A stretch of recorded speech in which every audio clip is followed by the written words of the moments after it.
Kiyan. And this is Inevitable. That podcast where Sapphire and Steel have been assigned, because this week we watched Assignment 1 of Sapphire and Steel.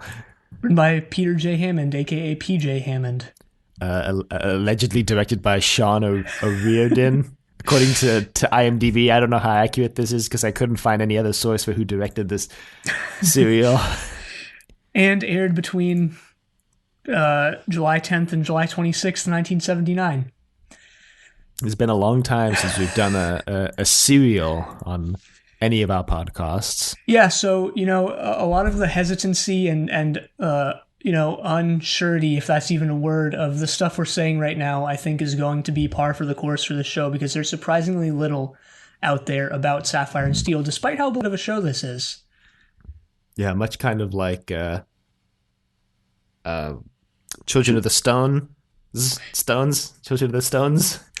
I'm a little more surprised with this though because this does still have, I think, a bigger following. There's Big Finish is making audios for this still, so I think those audios were only made for like 2 years and then like don't exist anymore because of a rights issue I read.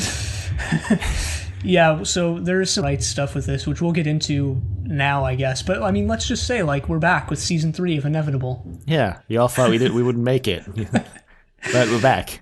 We almost didn't. So we're recording. This is, when you last heard Inevitable, or like when we last recorded Inevitable, the world was a very different place. And and we're now coming at you from both of our amazing home studios because we're quarantining ourselves.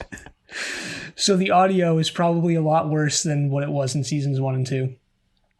I don't think so. I don't think it'll be noticeably different. We've done an episode in these home studios before, and I don't think it's that noticeably different, actually. Okay, good. Yeah. Hopefully we don't get lulled into a false sense of security and record these episodes remotely for the rest of our lives, because that would suck. No, I mean, I don't think we will, because my setup is painfully bad, so, the quicker we can move on from this, the better, I think. Well, could be like 10 weeks. Could be 12 months. Yeah, it could be, people are counting down. People are counting up the days for quarantine, day 14 of quarantine, but really? How long do you think this is going to last? This is going to be months. Anyway, we shouldn't go on about this because this may be outdated by the time this episode airs. Maybe, hopefully. So anyway, Sapphire and Steel. Yeah. But apparently, according to TV Tropes, and I want to reference a couple things on the TV Tropes page. We're starting with I think the TV Tropes page for Sapphire and Steel is actually pretty hilarious. Well, I'll have to go and read it, but I mean, just side note, if we're starting the podcast with according to TV Tropes, then we might be in for a fun time here. Well, this is not a fact. This is an opinion. So according to TV Tropes, along with Blake Seven and Doctor Who, Sapphire and Steel forms the holy trinity of British science fiction television. Oh boy. I don't know what this source for that is. But there we go. There you go. It's the Holy Trinity, apparently. Oh boy. Oh man. Apparently, not even PJ Hammond knows what's going on in this television show. He basically said he doesn't know anything about Sapphire and Steel beyond what is on screen. Is there a source for that? Yes.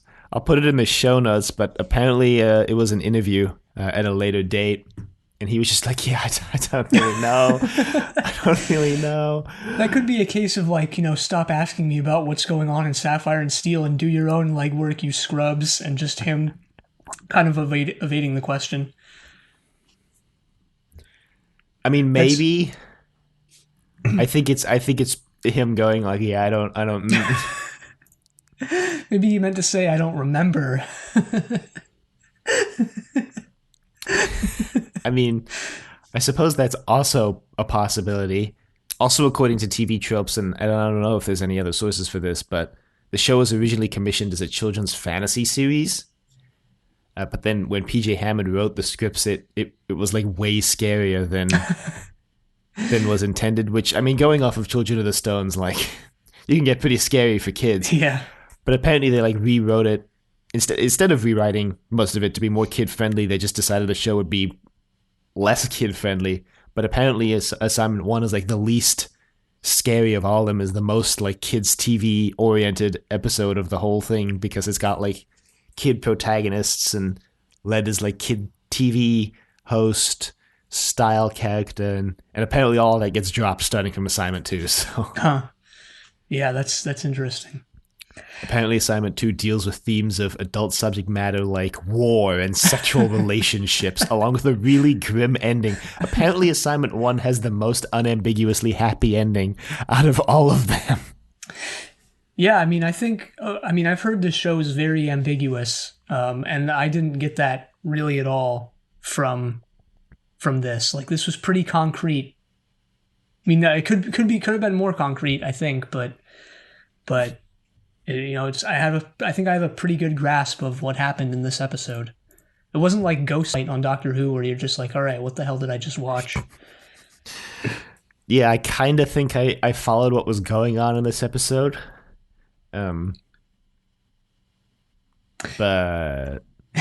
we'll see. So anyway, I mean, this is the story that's on, you know, multiple different sites like Wikipedia, the Sapphire and Steel Wiki, which is basically threadbare as wikis come. On IMDb, I think, has this, was that Peter J. Hammond spent a night in a supposedly haunted house, and that's what inspired this show. Huh. I mean, I buy it. So definitely has its roots in, like, horror and the gothic, more so than, like, what you'd typically consider sci-fi, but definitely weaves in those sci-fi concepts like Children of the Stones did, I think. Mm-hmm. Especially when they start talking about time and the corridors of time. The corridors of time. But then later they describe time as a fabric. So which is it, Sapphire and Steel? 2 seconds later. So, okay, the airing of this show was a little confusing to me, and admittedly I didn't do as much research as I should have done. And let me just preface this entire thing that we're about to talk about by saying that I watched this at like 3 a.m, and I was dead tired. It's like 2.5 hours long because it's 6 episodes of 25 minutes each. Yeah, and so I'll try not to do that from here on out because, you know, I think it kind of colored my viewing of this in a way that wasn't the best. But anyway, so this show was produced by I think this is like a regional station or syndicate. I don't know. Yeah, so ATV. I looked up ATV, and it was it's a former British television company, obviously, but it was like a regional television station. So it was it served the London region. Gotcha. So kind of like HTV with Children of the Stones, where they were serving. Yeah. So yeah, on the Wikipedia page for ATV, they've got like a map that shows the region that ATV covers. Uh-huh. And it's pretty much just London. Okay. But I read also that it was distributed and aired by ITV. Yeah, that's what I read on ITV 1 apparently. But then I think what I read happened was that ATV and Central Broadcasting merged. Well, actually, ATV reformed the company, I think was what actually happened, into the Central Independent Television. And during the changeover, occurred between Series 3 and 4 of Sapphire and Steel, basically between assignments 5 and 6. Right. And due to the changeover, like, they didn't know if the 6th story would do well, and then like there was some confusion over whether apparently the like executives at Central Television thought that there was like a possibility that people would think Assignment 6 was like a retransmission for some reason. Yeah, I read that, and that was really weird. Their line of thinking was very strange. Apparently some like TV Times actually did bill the episode as a repeat. What? So I don't know. Yeah, that's very odd to me. But yeah, that's apparently why the show just kind of fizzled out. You know, they just made the last story and then just ended it at that point. Despite, you know, I read that this first story especially, but also later stories had pretty high viewing numbers. Yeah, the first episode got 11.6 million viewers apparently, Yeah, that's wow. which is That's huge.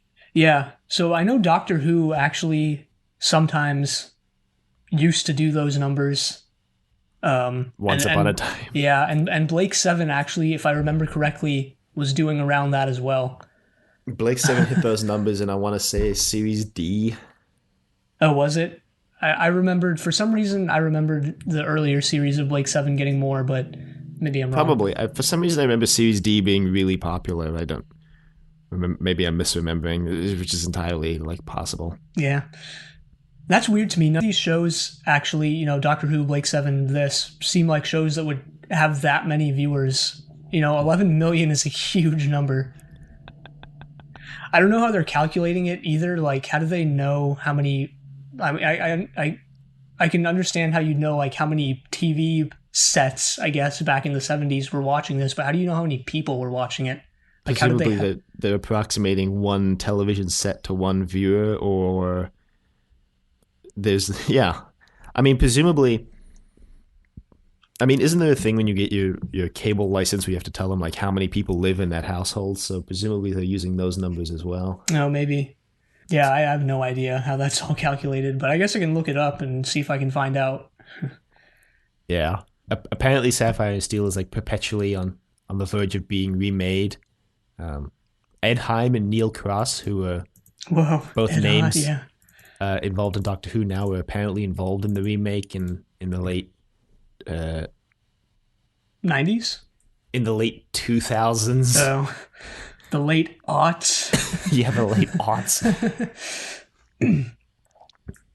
Yeah, that's interesting because Neil Cross and Ed Heim are, in my opinion, two of the best writers on modern Doctor Who, or this era, you know, of Doctor Who. Well, Neil Cross actually hasn't written in the Chibnall era. Yeah, Neil Cross was a Moffat era writer. Yeah, wrote Rings of Akaten, my favorite Doctor Who modern story. And Ed Heim wrote the It Takes You Away, the best Jodie Whittaker story. I mean, didn't he also write Orphan 55? Yeah, did he? Yeah, he did. Yeah. So, and then the main characters, actually, like, pretty famous actors / actresses in this show. We've got Joanna Lumley as Sapphire, and David McCallum as Steel. Right. Seems apt to talk about them here for this episode, since we're talking about the production of this show. Sure, and you know, as usual, you know, as we did on seasons 1 and 2, we're gonna be diving into the cast and possibly the crew, you know, as a segment at the end. But we can talk about these two here for sure. Yeah, since they're kind of the main, they are the main characters. So David McCallum, you may know from NCIS. He's had a recurring role as the medical examiner Ducky, but he was also he was on The Man from U.N.C.L.E. was kind of his first big role. The original television show. He played the Russian agent whose name I'm forgetting now actually, but yeah, Ilya something or the other. I did my homework. I looked this.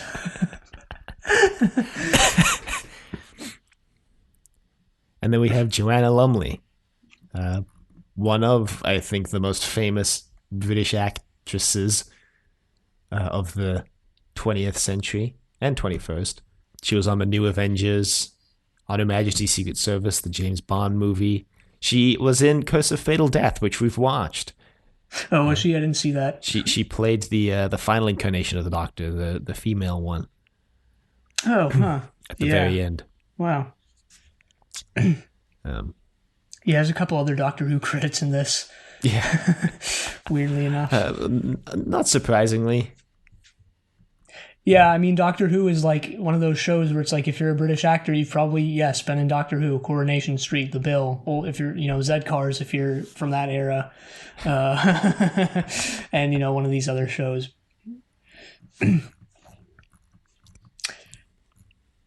Yeah, so I read actually that the fact that Lumley and McCallum, were playing the two lead characters actually led to some complications. I don't know what those complications were, but presumably they had to do with like scheduling stuff because obviously these two are, pretty busy people. So, yeah, I think that's what I read, that it was a lot of scheduling difficulties, shall we say, that they had difficulties getting them together to film these episodes, and part of the reason why we don't see anything beyond assignment 6 is because scheduling had just gotten very complicated at that point. Right, but luckily this show is budget TV. So when you talk about like getting the actors together, all they really had to do was get them on a set in a studio. Yeah, apparently the budget for this was even lower than Doctor Who.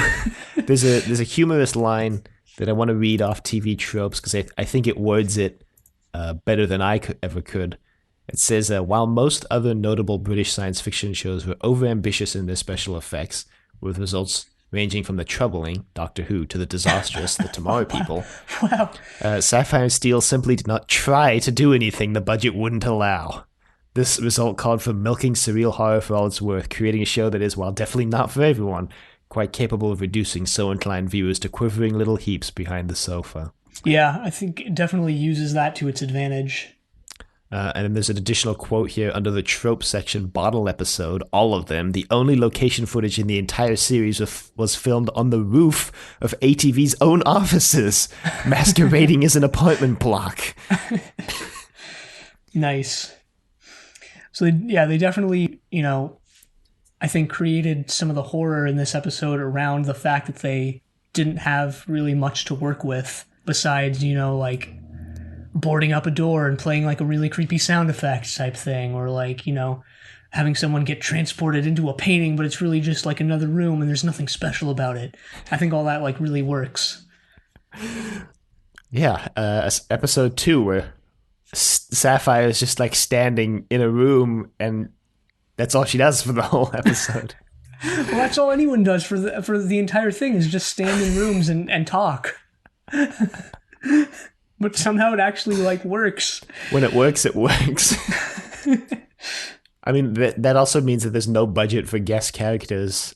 I read that there's only like maybe 2 guest characters in every episode, like moving forward, except for assignment 5, which like starts with a really big cast and just like slowly loses people as the story goes on. Well, I mean, in this episode it works because the guest character is the best character. You mean Led, who Yeah. I still can't believe is legitimately played by a guy named Val Pringle. Yeah. Well, Pringle is like a name, like that's where the name of the chips comes from. It's like it was somebody's name. Yeah, yeah. But now it's just associated with with the parabolic chip. So I don't have any more of the, backstory / making of this show.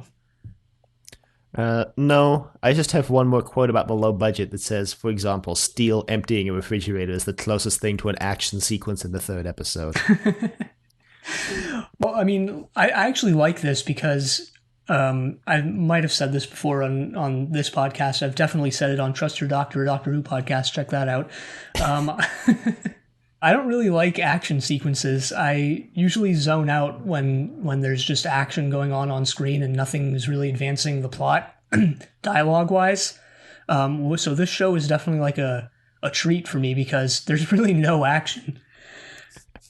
On the other hand of that, there is a lot of meandering and not advancing the plot that goes on. Like they spend, yeah. This show is so abstract, but I kind of love it for that. Well, I feel like I know less about the show having watched the entire first serial than I did going in. I don't know about that. I wasn't totally enamored by this show. I think there are massive flaws. Okay, well, obviously. And I thought it would be my expectations were maybe too high, but I would say for portions of this episode, I didn't really enjoy what I was watching. Portions I definitely did, but, you know. Definitely episodes 2 through 5, I was mostly checked out of. Oh, boy. I mean, not like entirely. I took like copious notes for this entire thing. I think I've got 73 or 74 bullet points outlining the plot of this episode. Yeah, as do I, but I think, you know, kind of what we discussed when we were watching classic Doctor Who fits here, which is that, like, the middle of the story just kind of drags sometimes. And we'll have to see if that's true of the next 5 assignments as well. Well, some of them are only 4 episodes long, so next week's is 8. Yeah. Oh, boy. Which I can only imagine is going to go so well.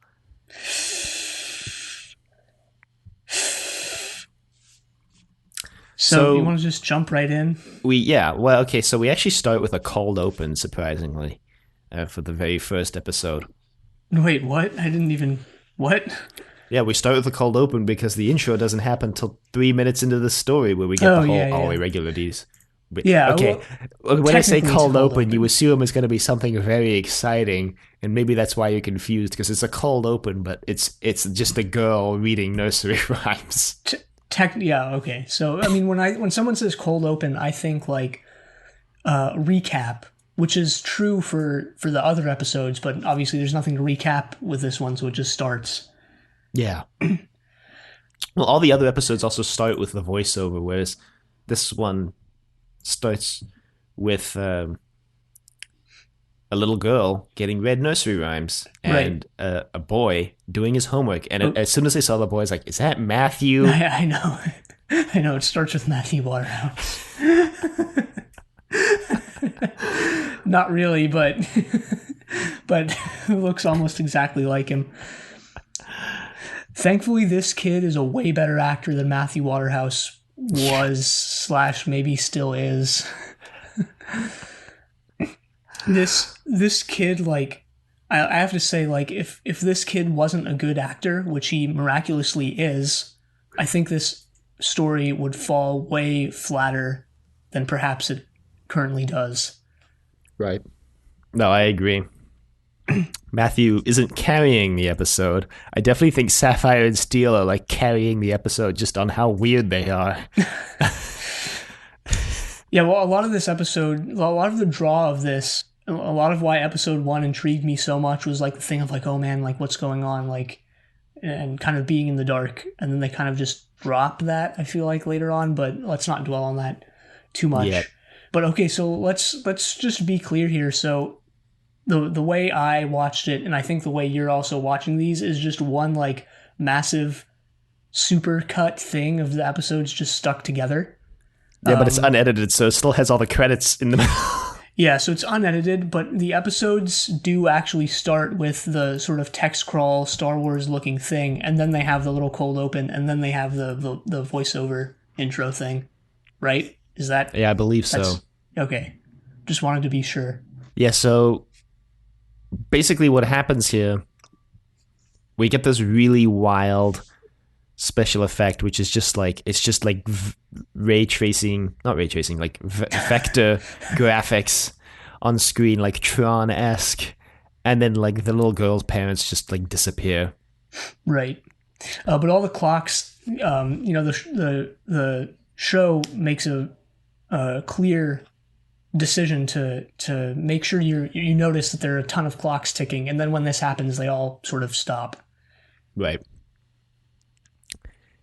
And after that, the boy whose name is Rob, runs upstairs and he's like, "What happened, Hannah? What happened?" Or, sorry, Helen. What happened? And she's like, "Parents are gone." And then we get this glorious title sequence. Yeah, this title sequence is great. I didn't look up any behind the scenes information about how it was made or anything, but it's awesome. I have no idea, but so there's this voiceover. All irregularities will be handled by the forces controlling each dimension, which right off the bat, what the hell does that mean? That's so cool, though. Like, that's such a cool line. Like, Transuranic heavy elements may not be used where there is life. Medium atomic weights are available: gold, lead, copper. And I'm like, okay, so far so good. These are all elements. Jet, okay, that's not an element. Diamond, radium, okay, that's an element. Sapphire, silver, and steel. Well, okay, jet is like what the like what? That's the one that like okay, that really stands out. Okay, I had to look it up because at first I was like, okay, diamond is like carbon, so that's like okay, that makes it could be an element, right? Because diamond is just like compressed carbon. Turns out jet is just like a form of coal. A plane. No, no, it's a form of coal, which is why when it's on screen, it's that like black orb.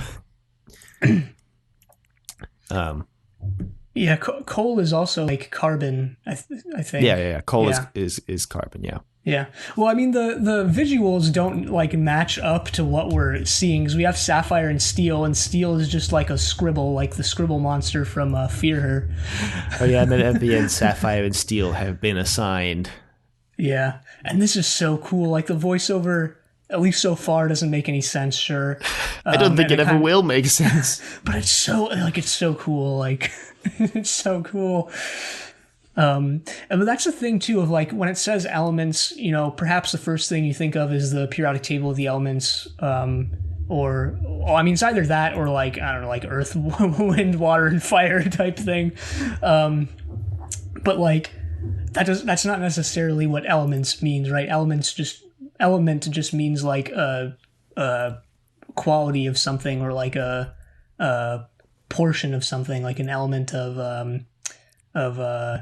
for example, studying like what Rob is trying to do is concentration. So, you know, these are the elements of time, I guess, or whatever. So. Yeah, I mean, there's clearly an element of God.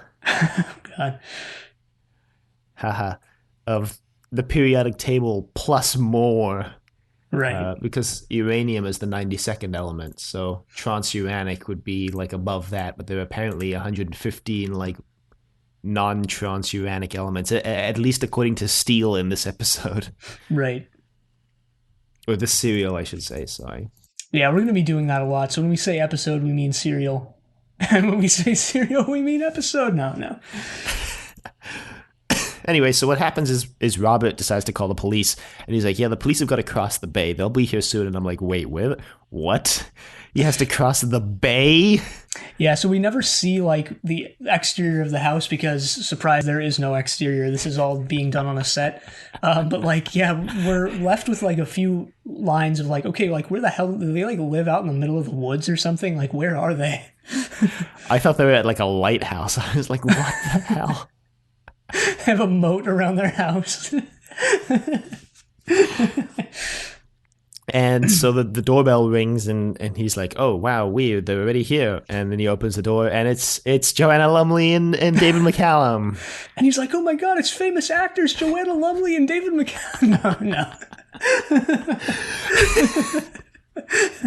And they're like, yes, it's us, kid. What do you need? And he's like, so where are the cops? And they're like, they're not coming, kid. We're here instead. And he's like, but stuff is wrong. And they're like, that's exactly why we're here. We're here to fix it.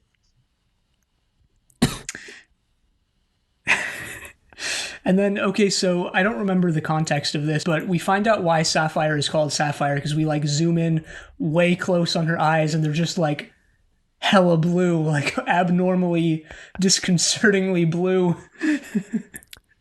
So apparently when she uses her powers, her eyes go blue. Yep. So she's using her powers here, and I don't remember exactly what she's actually using them for. No, not here. Later she uses them to, like, control time. Yeah. But I don't remember what she's doing here, to be perfectly honest. Yeah. So Steel starts asking Rob a lot of questions. Steel starts getting really weird. Yeah. Yeah, right away, like, Rob actually doesn't get suspicious until later, maybe because he's, you know, a pretty young kid. But, like, right away, I think as the audience, we're like, all right, these two people are very suspicious. Like, are these the heroes of the show, or, like, what's going on here? And even, like, up until, you know, actually, I would say up until the end, I was like, all right, like what are Sapphire and Steel like actually sinister, or like what's going on? I think they're good. I think they're detached. I think Steel more so than Sapphire, which maybe that's why he's Steel, which also is like an alloy of carbon and iron. So Right. Yeah, there is that line later of like Steel says that Sapphire is supposed to be the diplomat. So I think what I'm piecing together of their relationship is like Steel's the one who like is there to solve the time shenanigans or problems that are happening, and Sapphire is there to do that as well, but also to smooth out relations with with like the public, because Steel like isn't obviously not interested in doing that himself. I was reading something also on the TV tropes page that I'm highly skeptical of, so I'm going to say it here because it's extremely skeptical and it's relevant. Apparently, Sapphire gets like captured a lot and is like almost like a damsel in distress type character, which like okay, that's a trope in and of itself, and is in some ways problematic. It's the female lead of the show is a damsel in distress, but then it goes on as like this was apparently justified by Sapphire being the one who always like explores things and like always runs in without thinking things through, and Steel is the one who like actually puts thought into things, and I'm like, I don't know about that one. Yeah, I guess we'll have to see as the show goes on, but as soon as I read that, I was like, Yeah, there is now that that's been brought up. I didn't think about that when Sapphire gets stuck in the painting. But we'll get there. Like I didn't see that scene as like her being a damsel in distress, but we'll get there, I guess. So, Steel starts asking a lot of questions, and he starts trying to figure out how old things are. Because as we know from Doctor Who, the older something is, the stronger it is. Except in this show, apparently the newer something is, the better it is. Right. So Sapphire has this line where time is a corridor that surrounds all things and passes through all things. And like, wow, sounds like time is the force. And then 3 seconds later, she goes, it's like a fabric. When you push on fabric too much, you tear a hole through it. And that's what's happening in your room right now. Right. So apparently what's happened is is okay, so this is my understanding of what's going on, and I think this is pretty clear. There are forces or creatures, they actually call them creatures in the episode, that exist like, in the corridor or fabric or whatever this thing is of time, that are sinister and are trying to break through to our dimension, and can do so when certain, events or actions line up with the events of the past or perhaps the future. I don't really know. And, the parents reading the nursery rhyme to Helen is what triggered that, and they got sucked into like this alternate parallel reality where there are these sort of sinister forces that have sway. Yeah. They also call them refractions, not just creatures. Which is interesting. Yeah, especially when like their appearance in our realm or in the human realm is like little orbs of light, which are obviously just like created by shining like flashlights or like another form of light like on the ground. But yeah, yeah. I don't want to dig into the special effects too much because I actually really like this. So there are not too many shows that do this, at least that I think of, but I really like stories that have something supernatural going on, yet that's not done. Yet it's only done. I don't know how to explain this, but it's only done through dialogue, or you're kind of left wondering, like, wait a minute, like, is something sci-fi or fantasy like actually happening here in this story or not? And this one, obviously, like, yes, obviously it is, but it kind of leans in that direction of like you're kind of left wondering, like, what exactly is happening here. Mm-hmm. I don't know if what I'm saying makes sense, but it does in my head.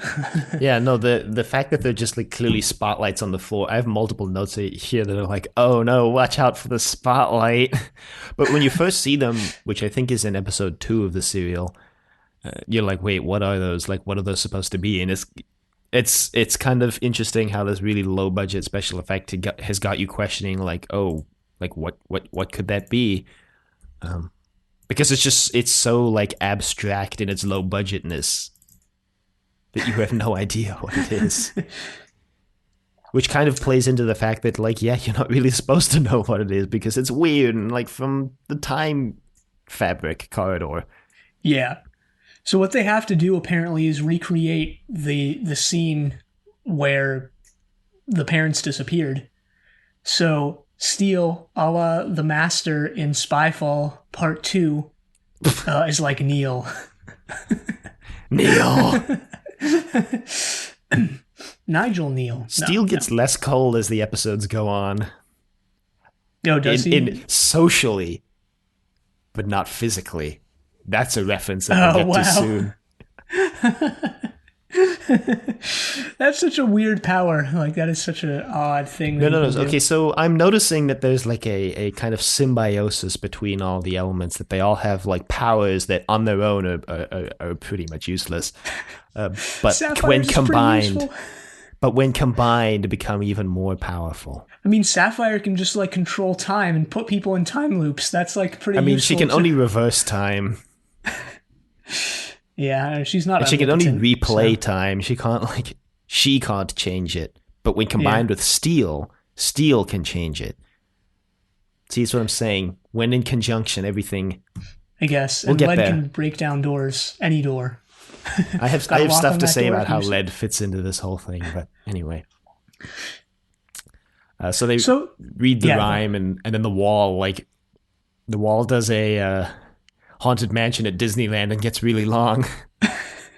It does that. I don't know what this is called, but like, it does that like effect where like, if you're doing like some photo editing or whatever, and you like drag a portion, but you have it set to like where it just duplicates that and like creates like a long trail or tail of just a mess of, colors behind it. Do you know what I'm talking about? Yes. I don't know what that's called, but it's kind of what it looks like. Except the wall is like beige, so everything's just beige. Yeah, it gets really long. Some apparitions appear, and they're odd as hell. Yeah, some refractions. Right, and they're essentially, ghosts. In this realm, their form is more or less human. Or not more or less, it is human. Like, it just is. And we should also mention that in order to do this, they have to sing a nursery rhyme. Yeah, because they explain, quote, explain, unquote, this in episode 5, or 4, no, 5. Steel is talking to Lead and explains how it's like a manifestation of a whole powered by nursery rhymes or something like that. Right, and they actually, even the refractions, I think, touch on this later, where they say that like nursery rhymes are kind of like history, because they've been passed down throughout time, so they're a good connector of like the past and the future type thing. Yeah, and also it seems like, not totally, but it seems like the refractions that occur when someone says a nursery rhyme seem to roughly be from around when that nursery rhyme is from. They say here that Ring Around the Rosie is from the age of the what is it? The Black Death. The Black Death. The plague, yeah. The plague. Which actually is potentially non-verifiable. But anyway. And then later on they read another nursery rhyme from later than the Black Plague, but I mean still pretty old. And the apparitions. So when they read the Ring Around the Rosie, the apparitions are these like really old kind of this old lady comes through with like a candlestick, and she's wearing like medieval type fabrics, and then later when they have the other one, these guards come by and they're like heavily outfitted in like steel and sapphire now. So it's interesting, I think. My point got a little muddled in the middle there, but yeah. Well, I mean, so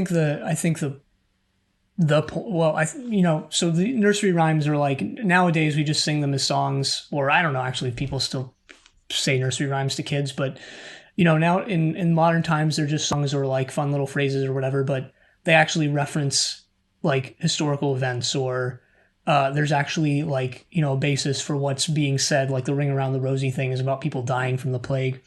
Actually, not true. I looked that up during this episode because I thought that too. I thought Ring Around the Rosie was about people dying during the Black Plague, and I looked it up. And Snopes has a very in-depth article on this where they like researched the historical basis for that, and not only found like 10 different versions of that nursery rhyme, but like a solid 6 of them don't refer to like death at all. Yeah, that's interesting. So they're about like many things, and I know it's probably going to sound like I'm just not accepting what they're saying, but like nowadays, right? And that's the thing that I think actually this episode is touching on. Like even if it is the case that like that isn't historically about the Black Plague, it's not where it comes from. Even if that is the case, like now that in like our cultural memory that is the case, right? So like perhaps this sort of time dimension that is being drawn on in this show is like drawing from that, about like how our memories sort of create time. And that's, I don't know how this fits in, but I'm just going to say it because it's something interesting that I read the other day, which is that like we actually have no idea, or like a lot of the time span of the past is like totally unavailable to us to know. So like, for example, like we're living in the year 2020 right now because supposedly I always forget, like it's either the death of Christ or the birth of Christ was 20 years ago supposedly, but like there's so many different birth, I think. Yeah, I don't know, I'll put it in the show notes, but there's so many different calendar systems in the world, and there's so many different like just things that could have muddled the sequence of events, or like keeping track of years and stuff. And that goes for any like event that happened in the past. Like we don't really even know like how long ago it was. Like there's actually no way to know. I don't know if I'm explaining that clearly, but like, yeah, I mean it's like the last Thursdayism, which I know I've mentioned on Trust Your Doctor before, where you really have no proof that the universe wasn't created like last week Thursday, and all your memories are just memories that were implanted in you when the world was created. Yeah, even if even if you just assume that like all the past did happen, like how do we like really for sure know that like we're if we're basing our year on the birth of Christ, how do we like for sure know that it's 2020 and not like 1500 or something, like We don't. Yeah. And that's that was like, what, when I read that the other day, I was like, whoa, like, oh man. We all kind of just collectively agreed to go along with it. And that's pretty weird when you think about it. Yeah. Yeah. Yeah. It's almost like words are actually like that as well. Like, we all just agreed that like apple means apple. There's really like no relationship between the word apple and the thing that's an apple. Thing that we call apple, other than like everyone just agreed / was forced into calling it that.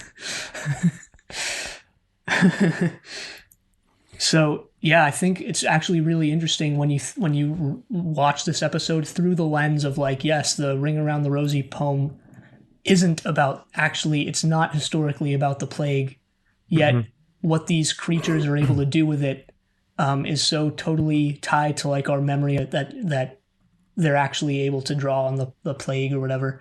Not heavily, because there's no like like a plague doesn't break out in the episode, but yeah.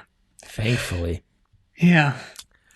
Well, I think when people say plague now, like it has a very different meaning, considering we're somewhat living through one. But enough about that. Maybe there'll be nursery rhymes written about this. Yeah, I'm actually thinking about that a lot lately. Like, what are people in like 2100 gonna, like, how is 2020 and COVID-19 gonna go down in history? It's weird to think that we're definitely living through like a history book right now. Yeah. Like later this century, like people are gonna be like, yeah, I lived through 2020. Like, Yikes. Anyway.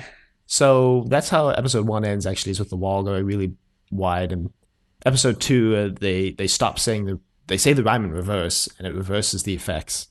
And then Steel is like, well, we need to destroy the nursery rhyme, so tear it out of the book and burn it. Right.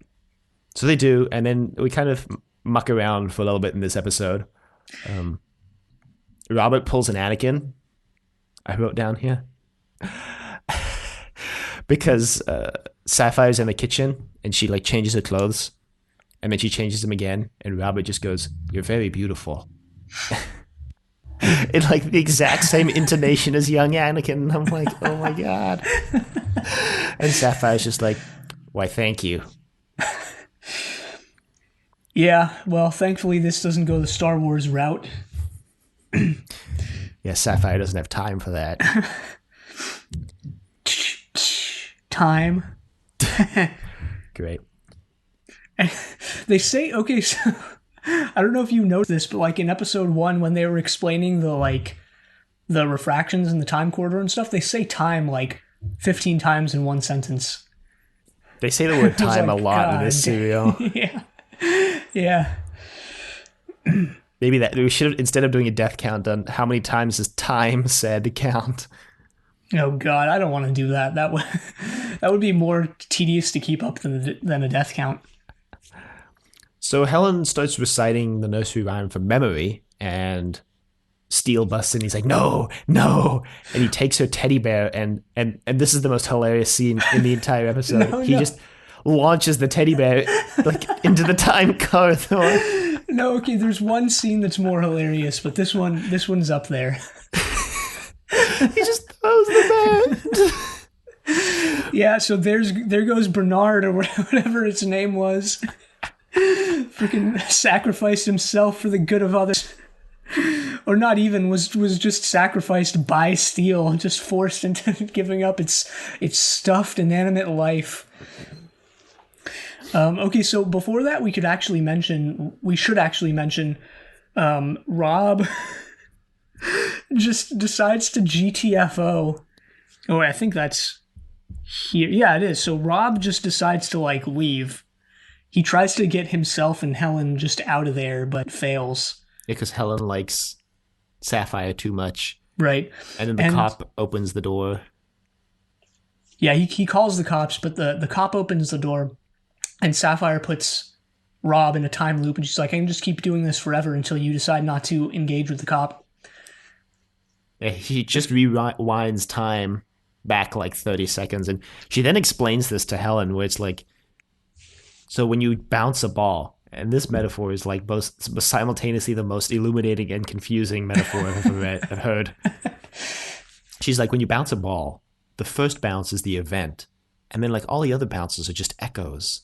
They just keep happening. They echo, and then she's like, that's kind of like time, and I just replay the echoes.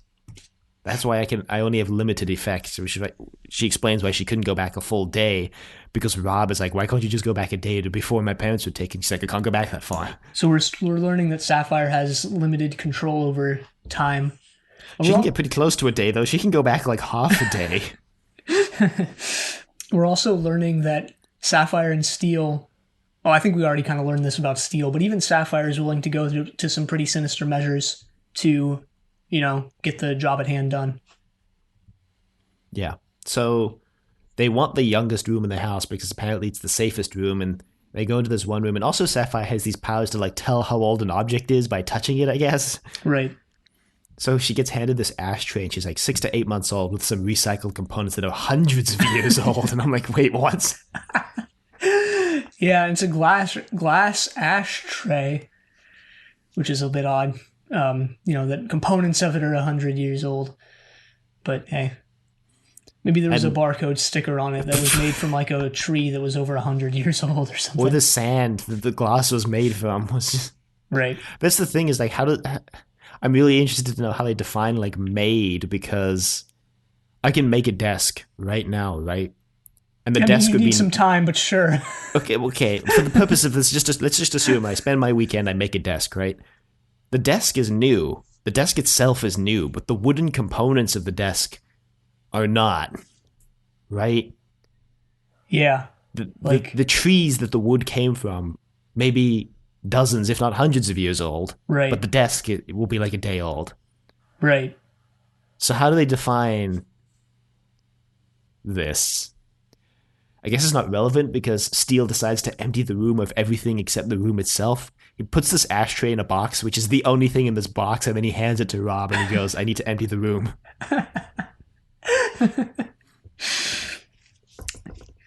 Right. So they do that, and that's when I think Helen gets in, or she starts reciting the nursery rhyme from memory, and then it just sort of ends or cuts off. That's the cliffhanger, I guess. Well, no, the cliffhanger to episode 2 is when Rob starts reciting a nursery rhyme. Because he goes up to the room and she's like, you can open it. And he's like, no. No, I can't do that. Sapphire and Steel wouldn't let me. Yeah, he hears his mom's voice coming from within the room, and we should mention that Steele has actually boarded up the door so that no one can get in. Right. Or out. Because they don't actually ever explicitly say this, I think, but they hint at it that the force they're trying to contain is actually slowly taking over the house. Yeah, which is why they board up the door. Right.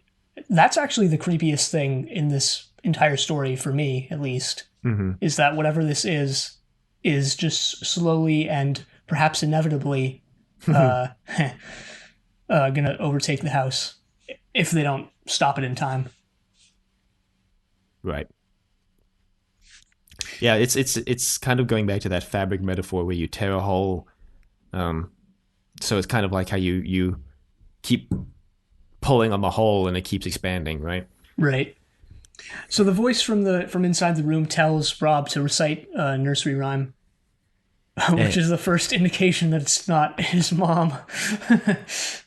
So he says like 2 lines and the episode ends, and then in episode 3 we get a recap, and then he stops saying the nursery rhyme because he's too old for nursery rhymes.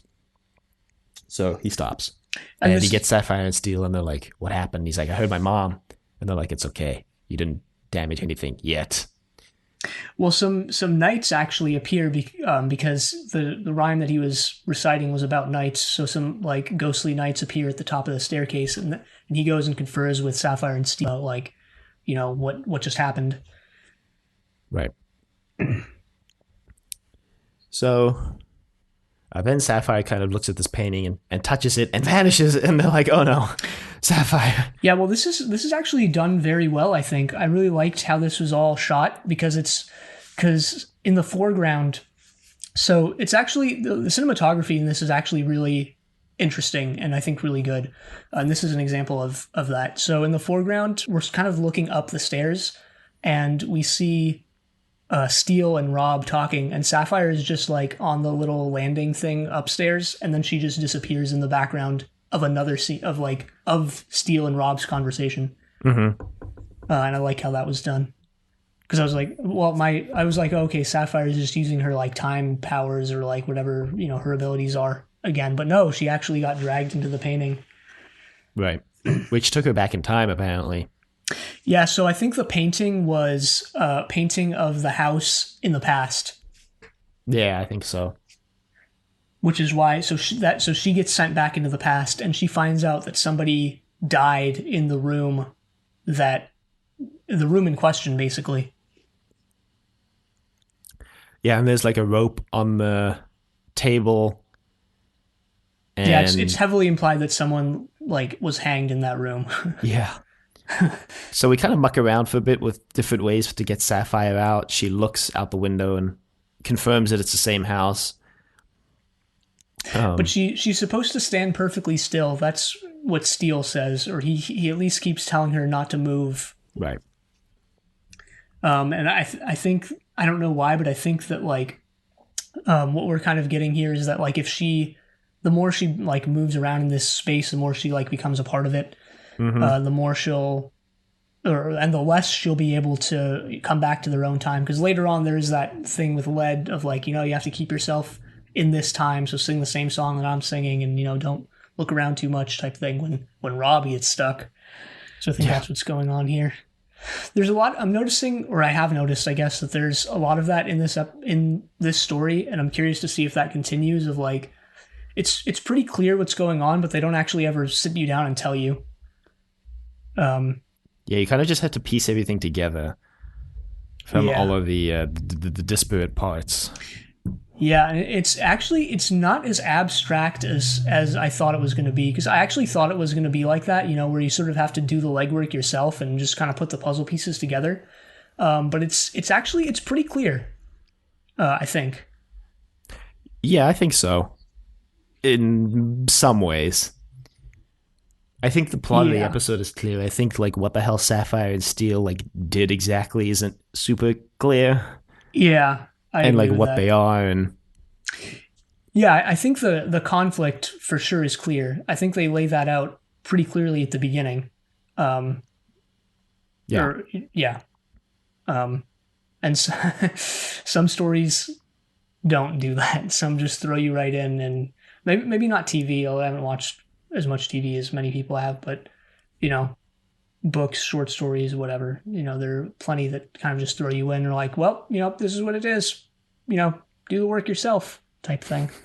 So some of the apparitions appear in the room that Sapphire's in, and move to pick up the like little meat cleaver thing that's just in the foreground.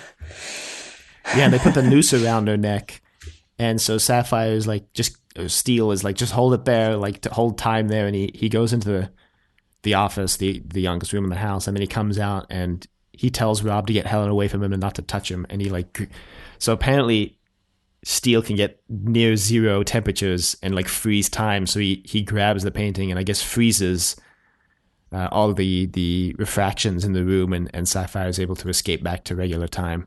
But this sort of this power comes at a price, because Steel is cold, and he's kind of out of commission for a while. I don't know how well the episode actually does this, but what I kind of thought was happening was that like he uses this power, and this is like his last resort, because he's sort of out of commission for a little bit at least.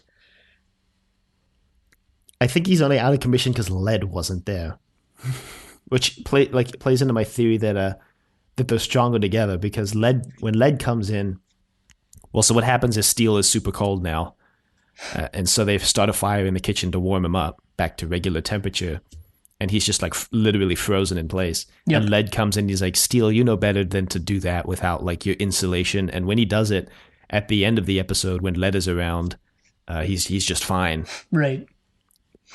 So because then Lead like grabs Steel on the shoulders and like rubs him a bit, and then Steel's like ready to go. He's like, all right, let's go. So I guess Lead has the power to like absorb Steel's like bleed off coldness. Something like that, yeah. But let's not gloss over Lead's entrance. So like someone just knocks at the door, and Rob goes to answer it, and Lead just like essentially breaks down the door.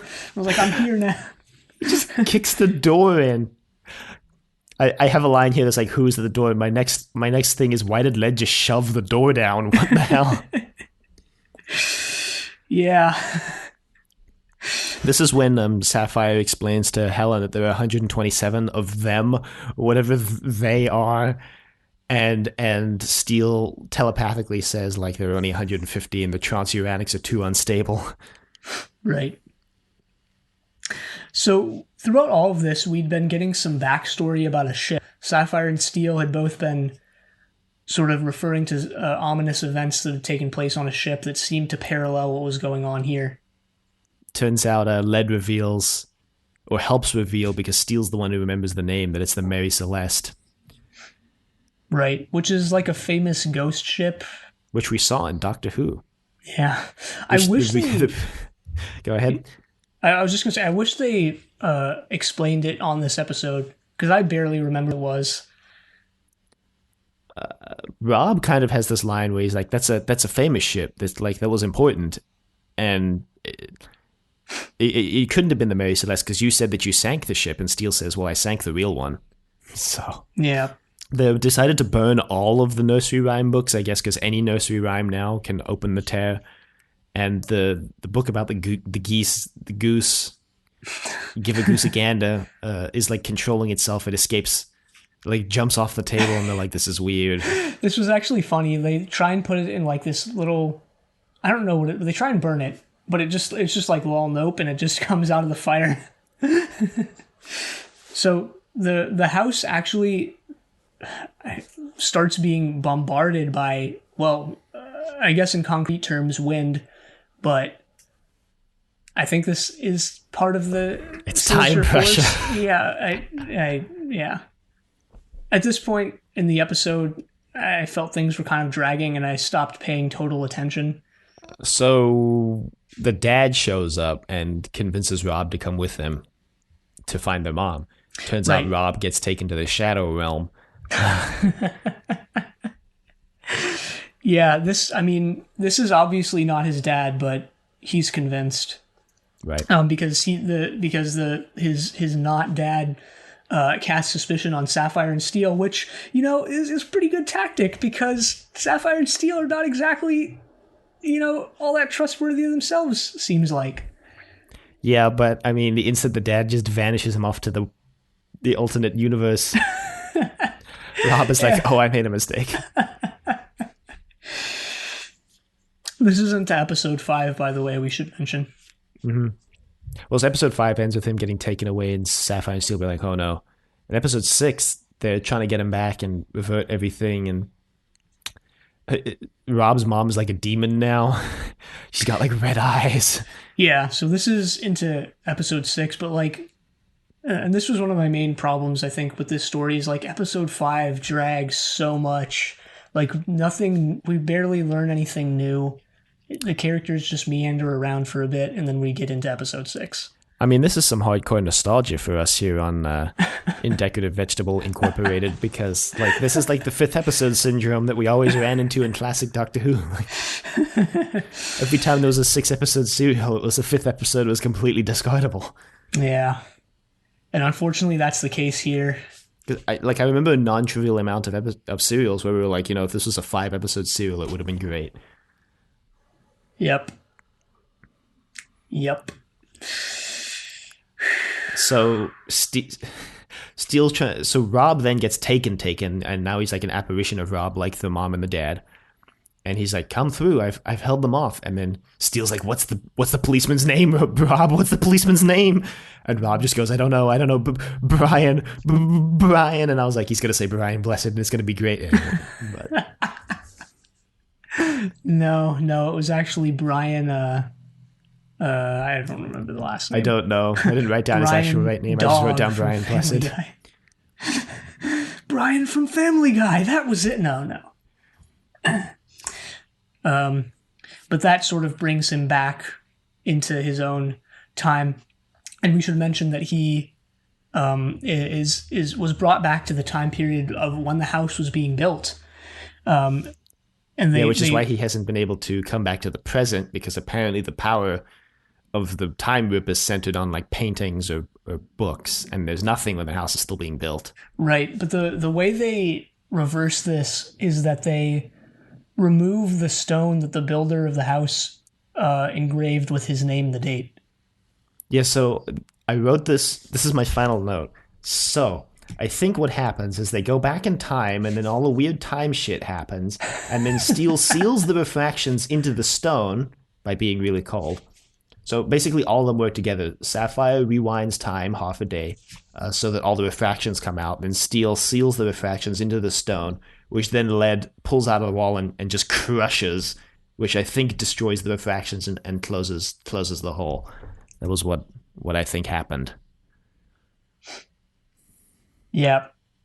Because as soon as he crushes the stone, we cut to basically the same way the serial started with Rob working on his homework, Helen's listening to nursery rhymes, and and Rob's like, that's kind of weird. What? And he finds the teddy bear on the stairs, and he takes it up to Helen. And he's like, "Oh, Helen, you dropped your teddy bear." And it kind of seems like they don't remember what happened. That Helen and Rob don't remember what happened. Yeah, or that Rob, I kind of got the impression that Rob sort of knew something was off, but didn't maybe remember exactly what. Yeah. So we'll have to see if that becomes a trend of like do the serial specific characters like get their memories wiped or something. Yeah. Or maybe just time reverted back to when the weird thing happened, Right. So that's the first story of Sapphire and Steel. I mean, I Wow. enjoyed it. I enjoyed it. I wouldn't say it was great by any means, but I think I enjoyed it. Yeah, I enjoyed it too. And the more I think about it, the more this is something I've been thinking about a lot lately since I started reading again. I haven't read since like 2019 or read heavily, but I just started, reading again, weirdly enough. So I've been thinking a lot about the relationship in stories between scene and summary. So what that kind of means is like sometimes you'll be reading a story and like you'll read something like Kiyan said, Sapphire and Steel is an okay show, and then he moved and he massaged his back because he's been sitting on the floor cross-legged for an hour and his back is starting to hurt. Like that's that's scene, but like there's a way of writing, a story which is summary, which is a more broad overview. So you're not in these little vignettes. You're in, and it's kind of hard to explain, or I don't know necessarily how to explain it, but you'll say something like along the lines of, every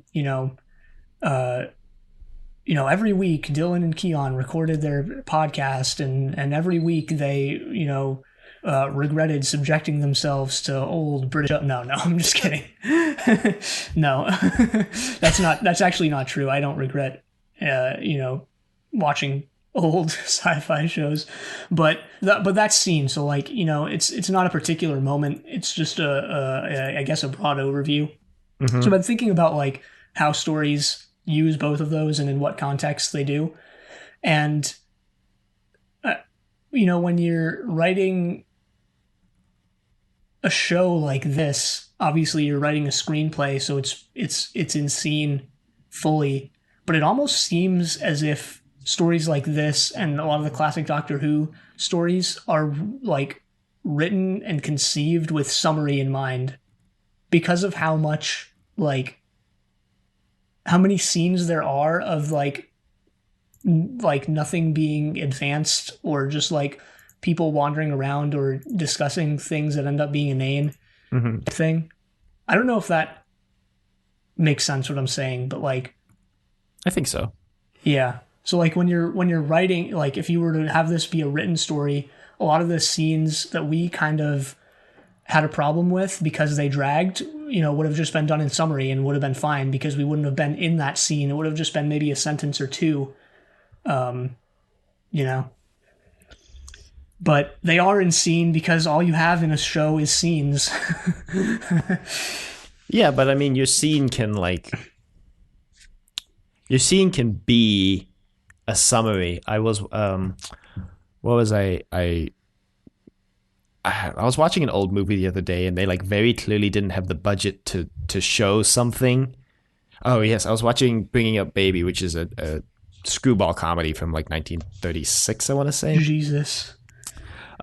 Actually, very funny movie. Had a lot of fun. But there's a scene where they've got a tiger, or is it a tiger in the car, and there's a bunch of chickens on the road because they accidentally run the chicken car off the road, and that you see them trying to stop the tiger from getting out of the car, and then the tiger gets out of the car, and then the very next scene is them driving, and just like Cary Grant's character going, like explaining what just happened off screen, basically just going, well, do we really need to get the tiger some meat because he just ate a whole bunch of chickens?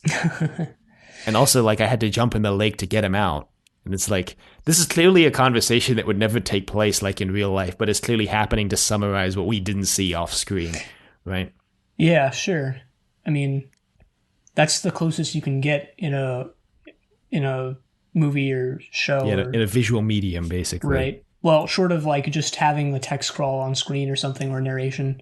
Yes, the Star Wars. Well, we should mention that Sapphire and Steel actually has like a little mini text crawl-esque thing with its intro. Yeah. With the intro that we get before the cold open and before the actual intro with like the. Although we should mention that it's not like it doesn't include the episode title or like the author, the writer, or like. No, so the episodes actually do have names. I don't know if these are official or not. They're not. Peter Hammond basically, he gave an interview a couple years ago. He's like, yeah, I didn't put any names on any of my scripts. It was always, even the idea of like assignment 1 or adventure 1 was like, that is official, but only in so much as that it helped him keep all the stories in order.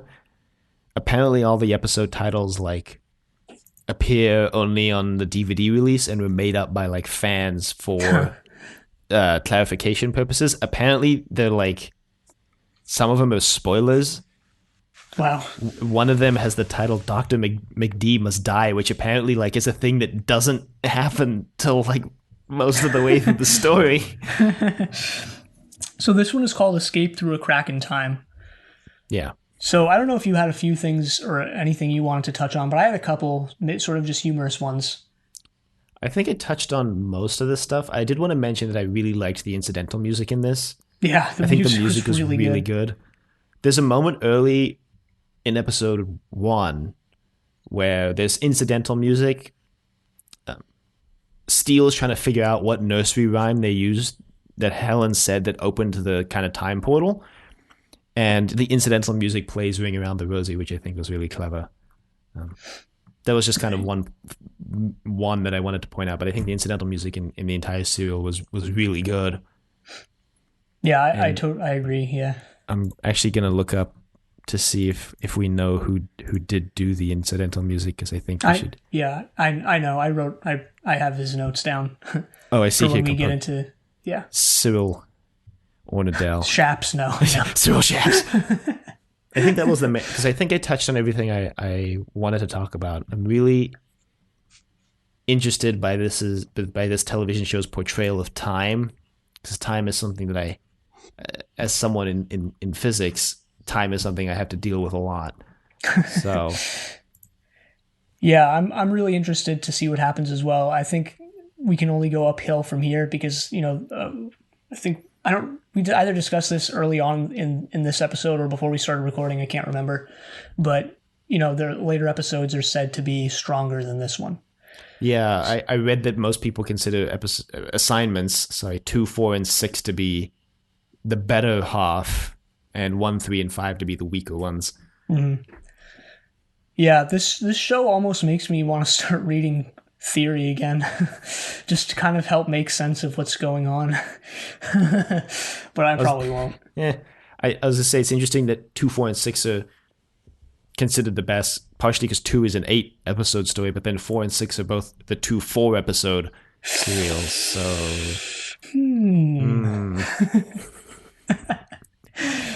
Yeah, so I'm definitely interested. I feel like I kind of dug into this episode a little, or this story a little harder than maybe we should have, but I also didn't watch it in the best of circumstances, and that was my fault, and I'm also still really damn tired right now, so... Yeah, I'm curious to know if you watch this a little more spaced out, if it would feel like it drags as much. I don't think so. I think we're also suffering from an effect that we felt when we watched classic Doctor Who that was totally our fault, which is that we didn't start the episodes until like the night before. So we had to watch 4 to 6 episodes in a row, and it wasn't a fun time. Yeah. I didn't watch this all back to back. I put like 2 hours or an hour between the episodes, but even still, like I did watch it over one day, and I'm starting to wonder if well, next week I'm going to make a concerted effort to try to like maybe just watch 1 episode a day, because it's 8 episodes. Yeah, I'm definitely going to try to do that as well. I think that's going to boost our enjoyment of the stories. But even still, I enjoyed this story. Like I went for a walk between episodes 4 and 5 just to get out of the house. And basically the walk was about an hour long. And basically the entirety of the walk, I was thinking about Sapphire and Steel, like trying to figure how it all fits together. Like, what are Sapphire and Steel? Like, what is their actual relation to time? Because I think this show does a lot of interesting stuff around the concept of time, which is something you'd expect Doctor Who to do, because it's a show about time travel. But yeah, there's a lot of interesting stuff going on at the time. Also, like calling the ghosts like refractions is interesting, because it kind of implies that all of these ghosts, I guess, are not like present in the moment. That this is just kind of like almost like an echo that we're seeing exactly what they were doing when they were in the house, but they're not in the house now. So we're like replaying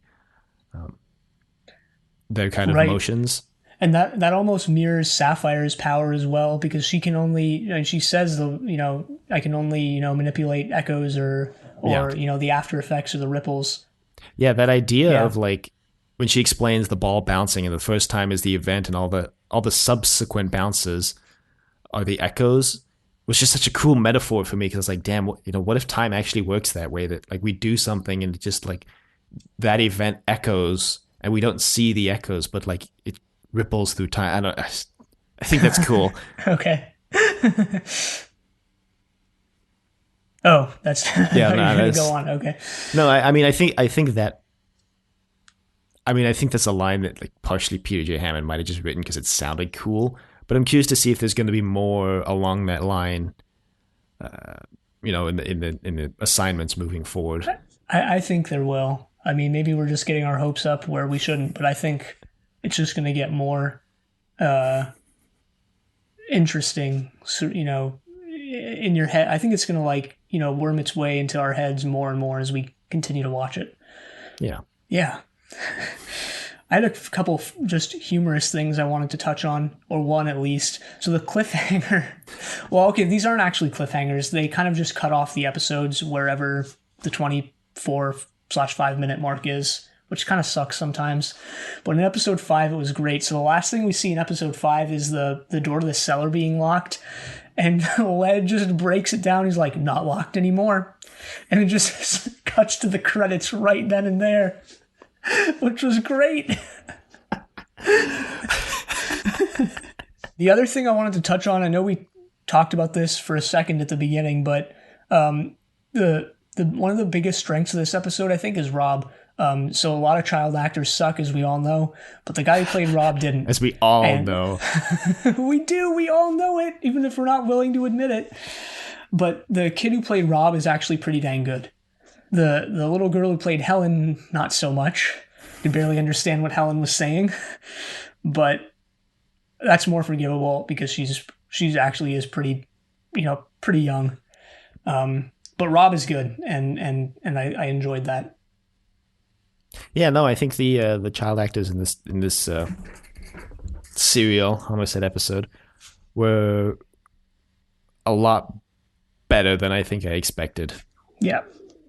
Well, I didn't expect there to be children in this, but when there were, I was like, oh boy, brace myself. And I should actually mention, I actually watched this in like 2015. I watched like 10 minutes of it. So I guess I did know that there were children in it, because I watched like the first 10 or 15 minutes, and then I was just like, yeah, I'll watch this later, and I never watched it again until now. But I completely forgot everything about it. I had no recollection of anything. I didn't remember the scenes, the characters, nothing. So, yeah. Yeah, I don't think I have anything to add on that topic. Okay, cool. So I guess now we can kind of jump into our usual segments, which is also often, not often, always headlined by, I think, our favorite segment to do. How many of Britain's 10 actors are in this? Well, I tell you right now, you can count the number of like actors in this episode on one hand, or A couple. guest actors, I should say, if you exclude Sapphire and Steel, obviously, because they're the main characters. Because you've got Led, you've got the two parents who are barely in this, and the two kids, and then I guess you can count the policeman if you really want to.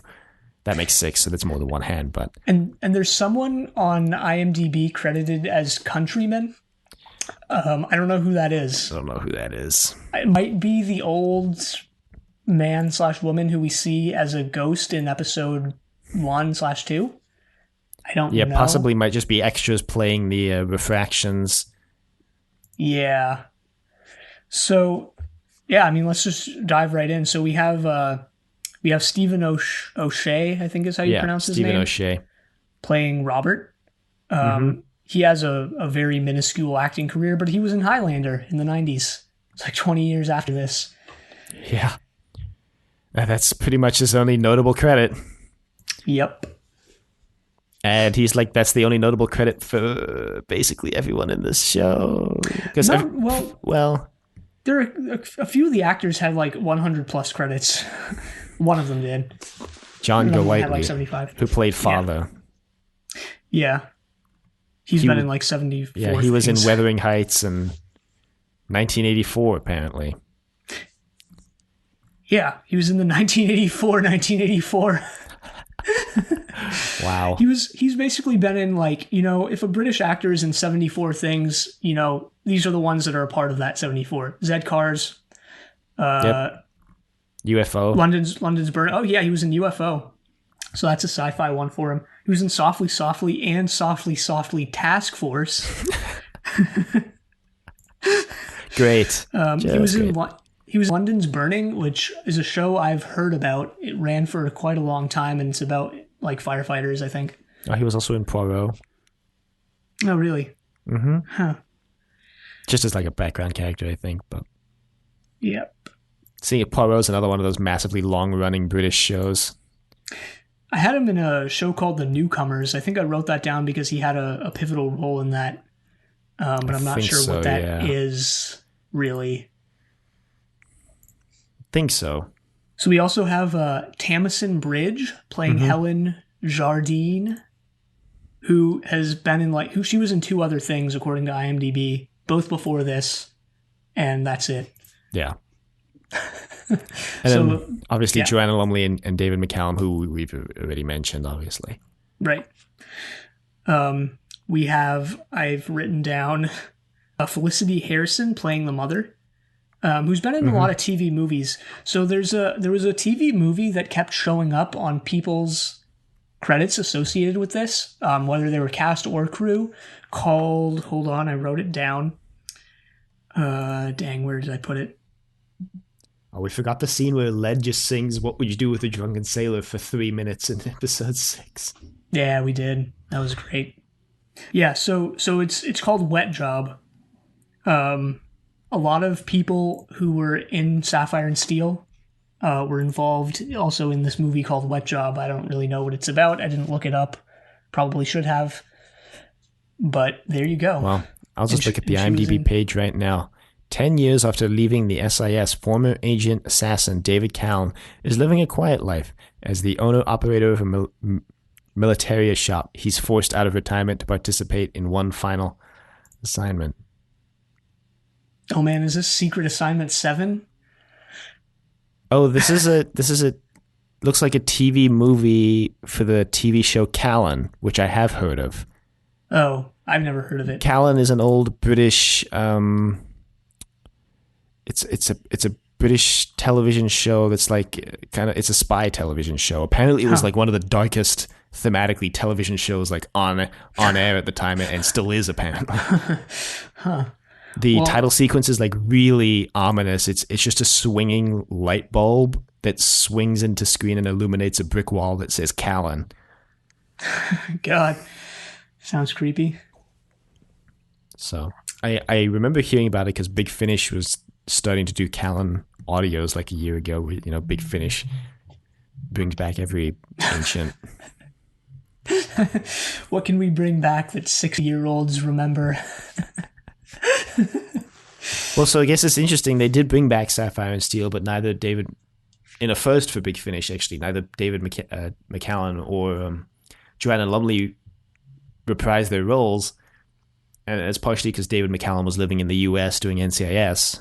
I read that David McCallum has like become a naturalized, he's totally moved over to the U.S. Yeah, I think so. And then Joanna Lumley, I think, just declined.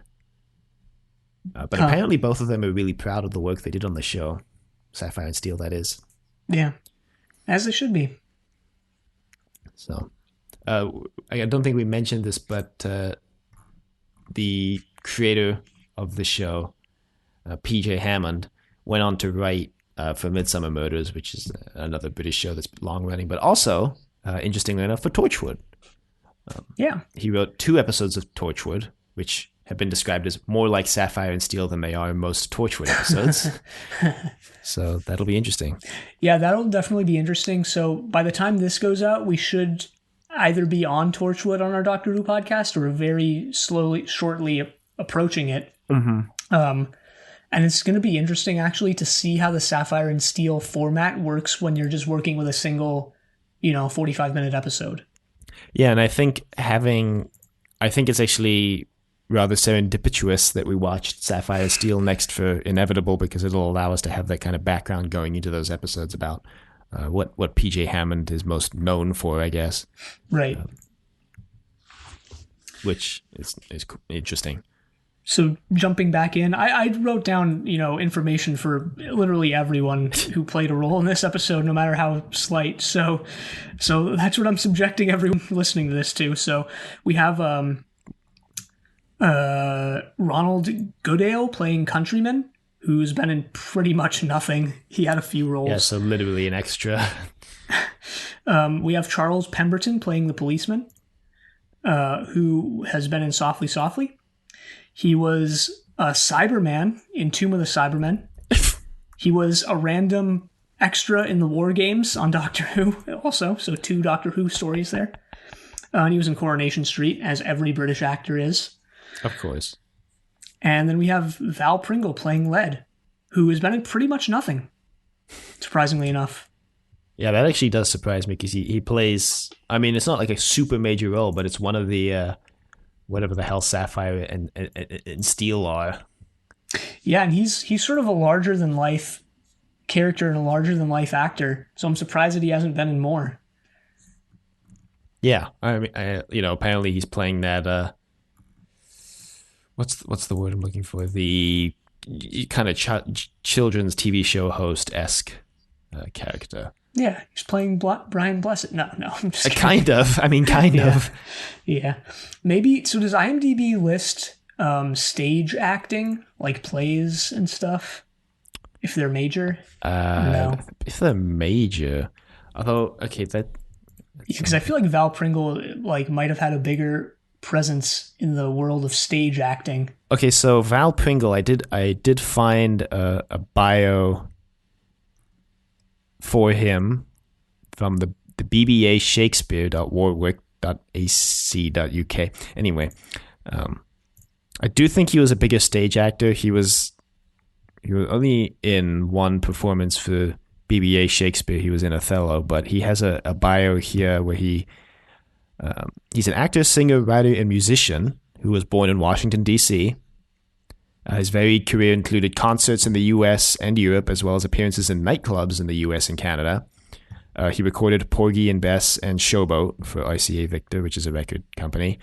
In London, he appeared in Showboat at the Adelphi Theatre and the Black Mikado at the Cambridge Theatre. He also appeared on the Ed Sullivan Show and the Merv Griffin Show. He moved to Lesotho with his Dutch wife in the 1980s. I don't know if I should read this next line, but I'm going to anyway. He died there in 1999 when burglars broke into his home and stabbed him to death. Jesus. Wow. He's buried in the Arlington National Cemetery.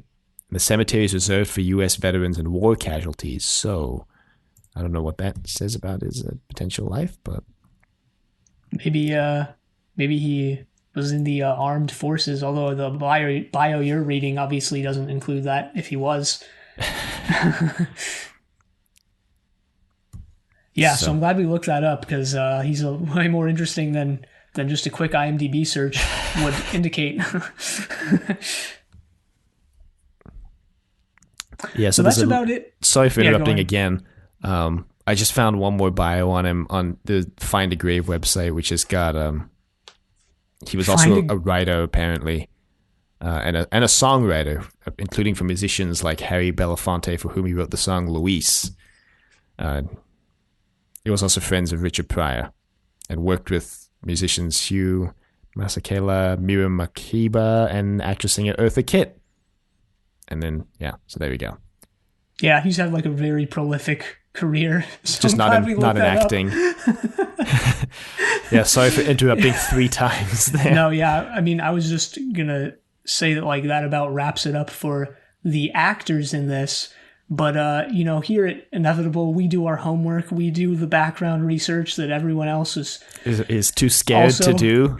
No, I was going to say that everyone else already has done. He was a war veteran who served as an SP3 in the United States Army, which is why he's buried in Arlington. Gotcha. Yeah, man, what a life he had. Yeah. So we also have crew, because this episode wasn't just made by actors; it was made by other people too. Wow, that is the most illuminating statement of my life. So, okay, we have Peter J. Hammond, who we talked about a little bit before. Right. He was actually a script editor on Z Cars, surprisingly enough, and he went on, like we mentioned, to do Midsummer Murders. Mm-hmm. The show was produced by a guy named Sean O'Riordan, or however you say his last name. Yeah, it kind of seems like it would be Irish. He was born in Sri Lanka. Oh, wow. Huh. So, interesting. Yeah. He was mostly known for this. He was also on Wet Job, that Kiyan mentioned earlier.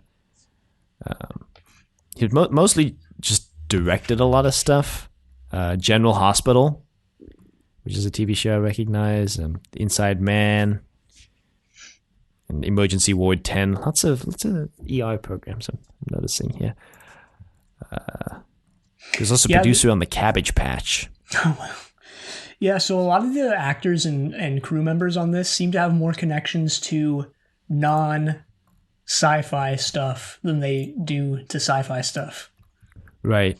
And that's one of the things that watching this episode, I was like, oh, I can already tell we're probably going to get into another discussion of like science fiction on this, because the science fiction elements are pretty minimal when you really think about it. Sapphire and Steel have like time powers, but the main plot is like eldritch horror, like kind of vibes, just kind of horror stuff. It's definitely playing on uncanny horror, and even somewhat the gothic, because it's in the house. Mm-hmm. So, yeah, I mean, in terms of if we're gonna rank how Sapphire and Steel handles horror, fantasy, and sci-fi, I'd say like horror is at the top of the list for sure, and then we have fantasy and probably sci-fi at the bottom rung there. Yeah. It's maybe as it goes on, because that's what happened with Children of the Stones, is like as it went on, it started to get a little more sci-fi, so maybe that'll happen here. I don't know. I mean, I'm interested because, you know, like we read earlier, the show was originally conceived as for kids and then like leaned more into the adult themes as it went on. Right. So I guess we'll see what happens there. Yeah. So this show also had an executive producer named David Reed, who is basically just a producer and produced a lot of stuff that I didn't recognize. Right. But I think we'd be remiss not to mention Yes, that, remiss to mention, hang on. that the music was composed by a guy named Cyril Ornadell, mm-hmm. who has had a pretty extensive career, and I think did a great job in this. Yeah, absolutely. He did work for the Benny Hill show. I don't think he composed the Benny Hill theme, but he did work for that show. He composed Wet Job. He did one song for Bruce Almighty. He wrote a song for Eurovision 1966 called A Man Without Love, which I'll try and find and put in the show notes, because that's just like, wow. That's so sad. Wait, why is that sad? It's just the title of the song is sad, like A Man Without Love. Oh. Well, maybe the song is like A Man Without Love is like nothing at all. Like maybe it's not, about, I don't know. We'll have to see. Oh, wow. All right. Don't play it lest we get like copyright No, I won't. strikes out of nowhere. I won't. Because, you never know. Like, people who upload the Star Cops theme on YouTube are still getting copyright strikes. So, no one's safe. No one's safe. Well, I'll tell you this. The song is a ballad with McKellar, the guy who's saying it, comparing a man without love and a man with love. He explains that a man without love is only half a man. And a man with love is everything in life. Okay, so doesn't that mean that, like, a man without love is, like, half of things in life? Whoa, illuminating. Because of Yeah, so the Right? song he wrote for Bruce Almighty also appeared in A War of the Worlds, the 2005 one. what the hell? What? And also appeared in a documentary called Mr. Dynamite, and also in Legion, the television series from 3 years ago. I know composers reuse their songs over multiple different things, but like what? Maybe it's just like a song that he wrote that's just been really popular all of a sudden recently, because it looks like he wrote it. The earliest he wrote it for is, it looks like a movie called The Miracle. Interesting. Well, he did a great job in this. Oh, no, it actually goes earlier than that. Sorry. Oh, this goes deeper. See the Graham Kennedy show. It was on Monty Python's Flying Circus. Man, just raking in the royalties for this one song. Okay, this song looks like the earliest appears as a movie called Pickwick from 1969. Jesus, he just wrote one song and like had that be his bankroll for like the rest of his life. Seems like it. Yeah, I think that's most of the notable cast and crew for this Yep. show. Which leads us into our costumes of the 70s section, which we can God. get back into because this was broadcast in the 70s. And the 80s. And the 80s. Well, not this one was just the 70s, so thankfully would be painful to have this story play out over the course of a year. Oh God, don't even joke about it. So, okay, I didn't really think that there was anything outrageous in this other than maybe the two little costume changes that Sapphire had. Yeah, no, Sapphire's costumes, those two alternate costumes were like, okay, what's going on? But Very flamboyant. I think their regular outfits were actually very, very well put together. Yeah, they're sort of sapphire in color. and Steel in color. Steel just wears a like a suit-esque thing. Not really a suit, but he's wearing a coat over something. I don't know how to describe it. He's basically wearing like it's not a three-piece suit, but it is a suit. Yeah. Yeah. And then the kids were just wearing like their pajamas. Yeah. That's interesting, yeah, because Sapphire and Steel are wearing their colors. As is Led, he comes in and he's wearing like pretty much black. So it's interesting. Yeah. I know Silver is a big character later on, and he gets billing right next to Sapphire and Steel with a little intro thing. It's not Sapphire and Steel, it's Sapphire, Silver, and Steel. Interesting. Yeah. I didn't actually know that. Yeah. I think he's in next week's episode, actually. He was in quite a few. I don't remember exactly how many, but I looked it up, and he was in quite a few episodes. There are 34 episodes total, by the way. Yes. 34 episodes, 6 serials. And we didn't actually explicitly ever say this, although if you've gotten to this point in the episode, it should be obvious. We're watching by story and not by episode. Right. Thankfully. Yeah, so this will be done pretty quickly. I guess this is kind of into our ending remarks here. Yeah, well, I wanted to add one more segment, which is the biggest WTF moment of the week, because there were many in this story, like there's going to be each week. Yeah. So, and obviously WTF for child safety standards stands for what the freak? Or what the fudge? Exactly. So I'd like to nominate this week. I'd like to nominate, I already mentioned this, Steel just, as I wrote in my notes, did Steel just yeet that bear down the corridor?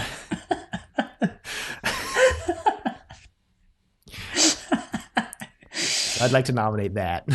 Yeah, that's a good one. Mine is, I think, similar in tone.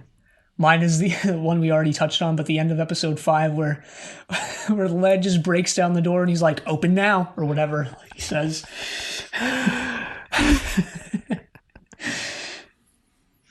Which wouldn't have even been as funny as it was if it didn't just like smash cut to the credits right then and there.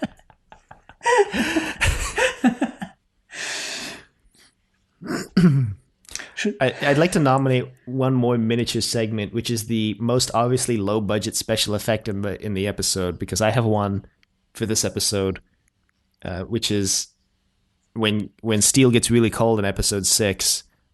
Led goes, how cold are you? And he kind of smacks him on the back, and his hand comes out looking all frozen. And I looked at him like, that's flour, isn't it? It's just his hand is just covered in flour, right? That's how they did this. Yeah. So there we go. Yep. So now we can get into some of the behind the scenes stuff we wanted to touch on. Yeah, so kind of ending comments here. I know this was a pretty long episode, but I think all of these might end up being somewhat long. I'll try to trim it down a little bit in post to make it a little snappier.